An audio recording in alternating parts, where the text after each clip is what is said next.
qui a été invité par Bernard Pivot, à une émission qui était extrêmement célèbre en France à cette époque-là, qui s'appelait Apostrophe. Toute l'intelligentsia en France est passée à Apostrophe dans les années 70.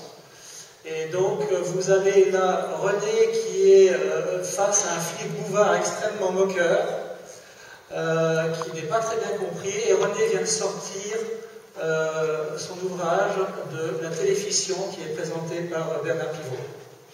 Donc, le 23 avril 76. Alors, c'est plus compliqué, là, parce que c'est un document de l'INA, donc il faut se procurer pour quelques euros, et il y a une validation qui doit se faire. Donc, on va lancer la chose. Je vais faire quelque chose de très illégal, donc super.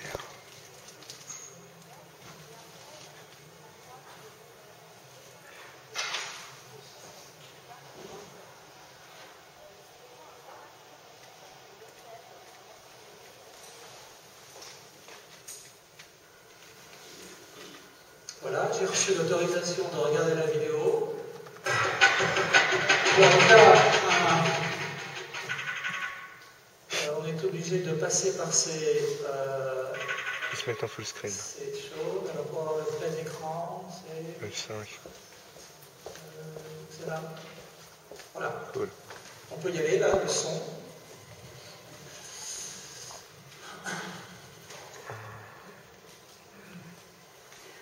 Bonsoir à tous. Peut-être l'avez-vous remarqué, la presse écrite dans son ensemble répugne à parler de ce qui se passe chez elle, alors qu'elle informe abondamment ses lecteurs de ce qui se passe à la télévision. Quant à la télévision, URU peut fréquemment d'évoquer les problèmes de la presse écrite, mais elle n'aime pas beaucoup parler de ses propres problèmes. Alors si nous en parlons ce soir, ce n'est pas par provocation ou pour nous singulariser, mais tout simplement parce qu'il paraît un certain nombre de livres sur ce sujet et qu'il faut bien en parler, c'est tout. Voilà le 57e numéro d'Apostrophe, influence de la télévision sur le public et réciproquement du public sur la télévision.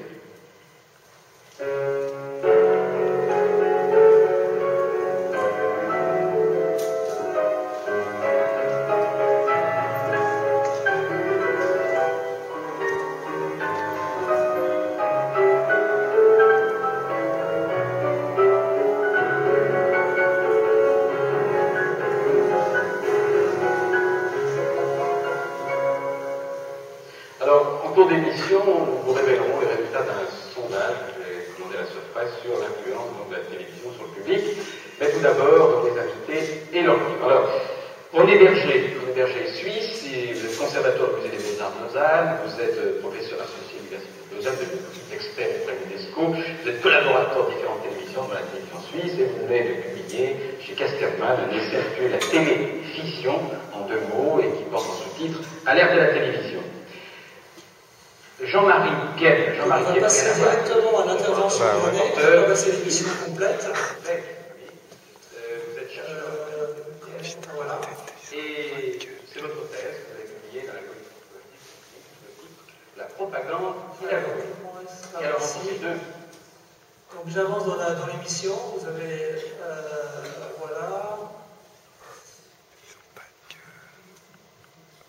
Je crois qu'il y a la création dans la télévision d'un techno-imaginaire de masse, l'avènement d'un inconscient de masse, un rôle onirique dont on ne se rend pas compte parce qu'on parle d'information. C'est moi qui rigole. Oui. Je viens de dire imaginaire. Et que c'est pas la même, il y a l'avènement précisément d'une fonction qui est entièrement nouvelle et qui correspond à notre société actuelle. J'entends. Mais alors la télévision. Voilà.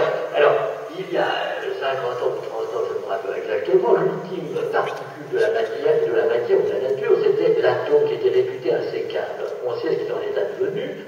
C'est un formidable foyer d'énergie, l'énergie nucléaire.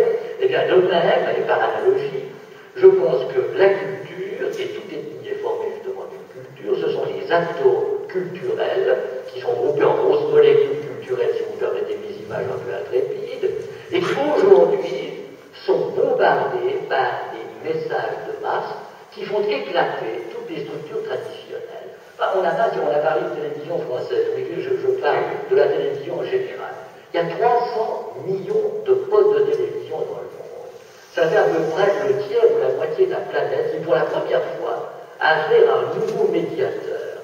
C'est par l'écran que se monnaie, je pense beaucoup au tiers-monde en particulier, et non pas particulièrement à la France, se monnaie l'image même de la réalité.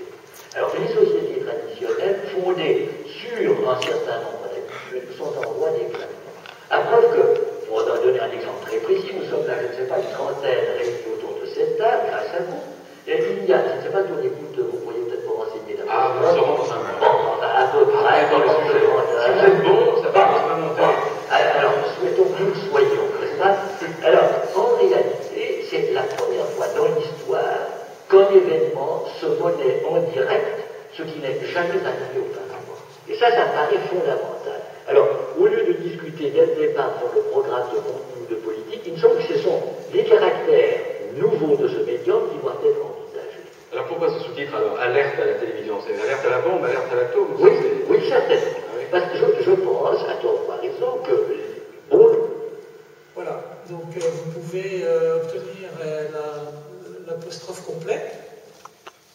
Donc on était en 1976, René avait un peu vieilli par rapport à... Alors là, c'est un plan fixe du 9 juillet 94, donc c'est